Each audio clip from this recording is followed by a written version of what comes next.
Dad, lalong lalaki ang ulo niyang si Annalyn kapag lagi mo siyang kinakampihan. Naku, alam naman ni Annalyn ang lugar niya. At saka hindi naman atribidang bata yan eh. Sure, alam natin na illegitimate na anak ni Obeng si Annalyn. Pero pamangkin mo ba rin siya? Wala akong amura sa mga anak sa labas. O at alam ko na dugo ko pa rin siya. But in my eyes, produkto pa rin siya ng kasalanan. Pag-aawayan pa ba naman natin yan? Eh ngayon pang palis na ako mamayang gabi para puntahan si Obeng. What? Dad, kararating ko lang, aalis ka na. Hindi mo man lang intayin ng kahit na 1 o 2 araw para makita ko anong lagay ko dito sa ospital? Eh sabi mo nga, bragging aside, I know all the many aspects of business administration. Magaling ka naman eh, kayang-kaya mo itong Apex Manila. Dad, alam kong magaling ako. Pero iba yung feeling kapag meron kang moral support ng tatay mo sa tabi mo, hindi ba? Bakit? Namimiss mo yung pagsisermon ko sa'yo?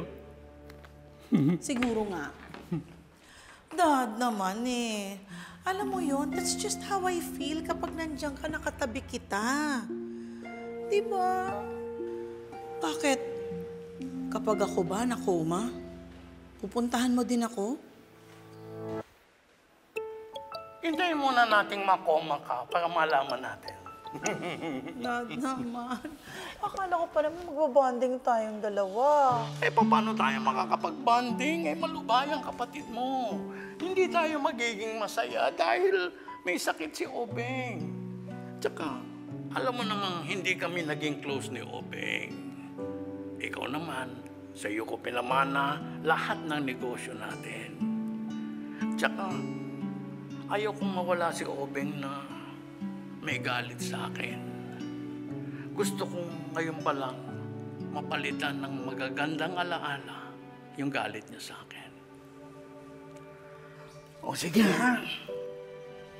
Ikaw nang bahala dito sa Apex Manila. Ha? Ituring mong iyo na rin ito dahil mahal ito ng kapatid mo. Ha? Yes, Dad. Bye now. Bye, Dad.